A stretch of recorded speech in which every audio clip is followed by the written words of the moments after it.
Alrighty, LoSal students. So this is it. This is the first lecture. This is Chapter 1, Lecture 1.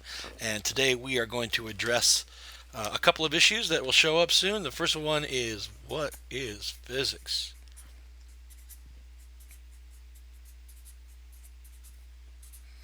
It sure seems like if you're taking a class on physics that someone at the dinner table is going to ask you at some point, hey, so what is this physics thing? And sure would be nice if you had an answer for them. So I'm going to give you the answer that I like to hear back on quizzes and whatnot, and that is that physics is the study of matter and energy. And the really important words in this are the words matter and energy. So if I give you a quiz and I have a blank sentence and it says physics is the study of blank and blank, the blanks should be filled with the words matter and energy. Um, Excuse me, I didn't turn off the ringer on my phone. How horrible. Um, this doesn't mean much if you don't know what matter and energy are. Okay, so let's make a list underneath here. Matter. What is matter? Matter is stuff, and I'm using very loose phraseology here. Anything that's a material, maybe. Yeah, maybe that's a way to say it. It's made of atoms. Don't believe atoms; they make up everything. Um, it takes up space.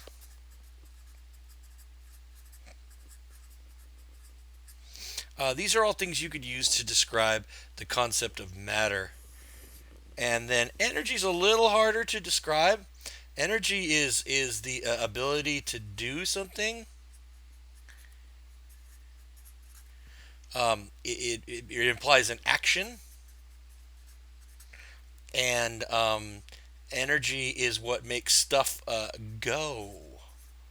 It's really kind of a nebulous concept. I mean, really, this is one of these words that is a starting point, in the whole dog chasing its own tail of trying to define things. If you're really into that kind of stuff, you need to study philosophy. And I can't remember what the name is for the branch of philosophy where they study the nature of knowledge. It is fairly fascinating. Rene Descartes was an important writer in that one. So I'll circle these things. So if you have stuff and the ability to go, or you have stuff or the ability to go and do, then you are studying physics. And the upshot of this is pretty much that these two things are just about everything. So this is what's really annoying about physics is it is the study of everything. Um, I was once asked to talk about this in a little deeper detail, and I likened it to a graph that if this is how much we know, and this is what we know, physics is this red line that needs to know a little bit about everything. Okay? Biology, for example, might be the blue line. They might not need to know. They need to know a lot about things that are living, but then they don't really care about things that aren't living. Chemistry is probably, and it probably overlaps with biology, but chemistry is probably a big old square block. They have a very narrow range. Oh, hey, sorry about that, guys.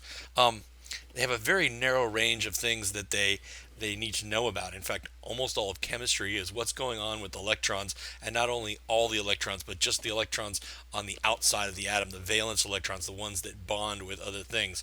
And once you understand that, you understand almost all of chemistry. So chemistry knows a lot about a little, physics knows a little about a lot, and something like a biology or something else has a limited range on this what axis. So physics is a really fundamental underlying type of science. That's another good thing you could say to somebody is it's the most basic of all the sciences. Um, Sciences in general used to be called natural philosophy because they were studying the natural world and trying to find the rules and the morality or the appropriate relationships between things in the natural world. And physics really is fundamental to that. So much so that branches of philosophy are often called metaphysics. Um, and that's a lot of fun. So the first thing you need to know is that physics is the study of matter and energy. Matter is stuff, and energy is action or the ability to do some stuff. So physics concerns itself with a lot of different things. Another thing I will say about physics is that when we, oh, hey, look at this. We get dots on the paper below. Okay, important safety concern here. Let's use this as a background, and then we'll just put one piece of paper on top. Yeah, check me out. I'm rocking and rolling. Okay, so where was I? Oh, yeah, different branches of physics. And there's a lot of different ways to break physics down, but we are going to talk about 5 branches. So let's put a 5 right here.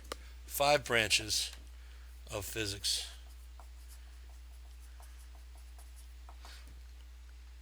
And the first branch of physics is kinematics and dynamics. So we're going to call that mechanics. Mechanics includes how things move, so motion, a study of energy and momentum, and even how things spin and rotate. And all this kind of classical physics that you think of, things rolling and sliding and smacking into other things and going down a ramp and shooting out of a gun and going in an arc through the sky, catapults, that kind of stuff. That's mechanics. The next thing that we're going to study is the study of heat, which is called thermodynamics. Thermodynamics is just the study of heat, heat energy, and also some other things like entropy. You may have heard about that in your chemistry class if you took chemistry class. Although we won't get too far into that, but we will talk about heat and heat transfer and how heat is a type of energy. Okay, so the next branch of physics is electricity and magnetism. And I know it looks like I'm double dipping here, but electricity and magnetism, also called E&M for short, is they're actually related phenomenon. What looks like electricity to one person is magnetism to another. And if you have electricity, you create magnetism, and if you have magnetism, you can create electricity. And this phenomenon is very interesting and very prevalent in our technological society. So much of what we do is electrical, and etc.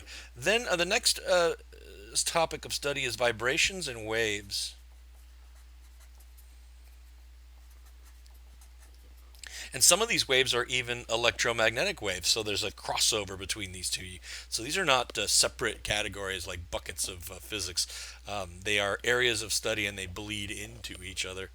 Heck, every branch of science bleeds into every other branch of science. There's biophysics, biochemistry, physical chemistry. It's a melange. And if you take the environmental science AP class here, that is probably one of the most integrated sciences. In other words, it takes helpings from all of the different sciences. Vibrations and waves, things that wiggle or oscillate, and they have their own properties. And this includes phenomena such as phenomena, I should say, sound and light, which means we wind up studying optics a bit. Optics is lenses and mirrors and how they work. Anybody who has eyes or wears glasses will be enjoying that. And then the last division of physics is what I call modern physics. And modern doesn't mean, hey, this year, although it can. It is anything that happened after about 1900. So we talk about relativity, the strange behavior of things that are going really fast or really large. We talk about quantum. That's not a very good U, so let's make this quantum mechanics. And we talk about any of our other interesting theories of how reality works, such as the standard model of particle physics or string theory, if you've heard of that. These are some things. I'll put them in brackets because they're definitely not under the auspices of this class. But basically, first semester, we are going to study mechanics, which is physics boot camp, and thermodynamics.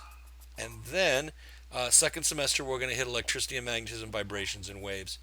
Now, you may find that in the book, these are not in this order. It's actually mechanics, thermodynamics, vibrations, waves, and electricity. But I reverse second semester um, because I have seniors in my class. And towards the end of the school year, seniors begin to lose their ever loving minds and they can't function at the high level that they used to be able to function at. The end of school is near and they can see the light at the end of the tunnel. And as it turns out, the mathematics of vibrations and waves is simpler than the mathematics of electricity and magnetism. So when the seniors begin to lose IQ points based on the proximity of their graduation, I like to give them a break by giving them equations that have just three letters in them, like vibrations and waves, unlike the deeper equations that are going on in here. Throughout this, now I've given you the five branches of physics: the words mechanics, thermodynamics, electricity, and magnetism. You can abbreviate. Well, I'm not going to let you abbreviate yet. Later, you can abbreviate E&M, vibrations and waves, and modern physics. You should be able to regurgitate those or know that those are the five. At least for purposes of a chapter one quiz or test. That seems like the kind of thing you should know for chapter one. But in terms of our class, we're going to throw some other interesting things in here. We're going to throw some things in about the earth science stuff. I'll put ES in here because the state, obviously the COVID has affected things with the standardized testing, but the state has four topics of science, but they want you to learn, not they, we've decided to teach them to you in three classes. So we've taken earth science class and spread it out. So we'll be talking about earthquake waves, for example, seismic waves. That's an earth science topic and it fits right in vibrations and waves. We may talk during electricity and magnetism about how stars work, the plasma inside of a star and how they generate their energy. Thermodynamics also fits into that. And then in mechanics, we can talk about orbits and why the planets are in roughly circular orbits around the sun and how it is that they do their thing. So those are the five branches of physics. Now, the two slides that we've made today, the matter and energy and the five branches of physics, these are the things that you should kind of memorize for upcoming tests and quizzes. And I'm going to leave you with one more thought, and that'll keep things short enough that I might be able to show this in a class period here. But the last thing I want to throw at you is that a lot of people think that physics equals math. And I got to tell you, there is a very strong relationship between this. Mathematics is its own separate thing. It can be studied on its own, and certain things like algebra certainly exist on their own without physics. But physics really uses mathematical concepts, and that's because mathematics is the language of relationships. Maybe you can use that to get a date sometime. The language of relationships, how things are related to each other. And of course, physics, the study of the natural world, is going to have to talk about the relationships between things. And so physics winds up having a lot of formulas. So if you can wrangle and keep track of the formulas, that's not a very good L. There we go. As we go through this course and know when each formula is appropriate, when that particular relationship is appropriate, what the letters in the formulas mean, you're going to be in pretty good shape. So I just want to throw that out there. That's coming. We'll do a little practice with algebra and whatnot. The other thing that's coming is that the numbers that we use in physics, I should have changed colors.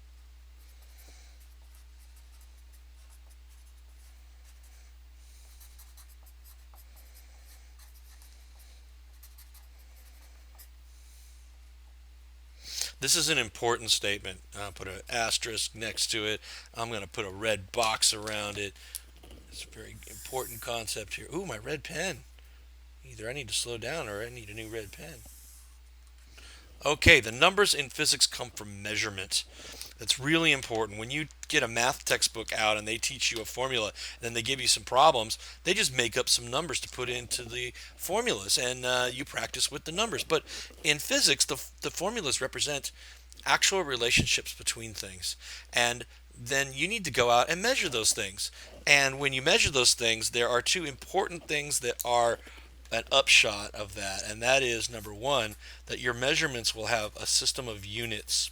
If you measure something like the length of a sports field, the units are important. A yard is different than a meter. 100 yards is a football field. 100 inches would be not a very big football field. So, which units we use, and some units aren't even appropriate. Yeah, I used to tell this joke that it's totally appropriate. I'll save it. I'll save it for later. So the units are totally important. The other thing is that measurements have associated error or uncertainty. And we're going to have to deal with the fact that there is some error associated with every measurement. Every number that you put into an equation is not exactly right. We're not exactly 100% positive about it. And so our answers have to reflect that fact. Now, those of you who have been to chemistry class, you've been exposed to one system for dealing with these errors, and it's called sig figs. And I certainly know my sig figs, and I use sig figs sometimes. It's not that important to use sig figs in the physics class. It's not part of the curriculum. If you know how to use sig figs and you use them, that's awesome.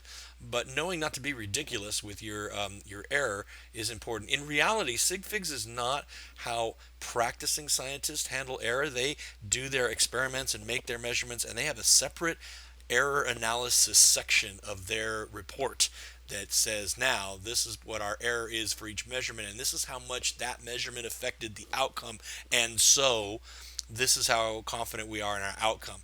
This is something that hard scientists always get mad at social scientists about. They don't tend to maybe be as rigorous with their, I don't know. Okay, let me not besmirch social scientists in this early video. But we're going to be talking about this for the rest of next week. The fact that the numbers in physics come from measurement, so they have units and they have associated error. So we did kind of learn three things today. We got the physics is the study of matter and energy.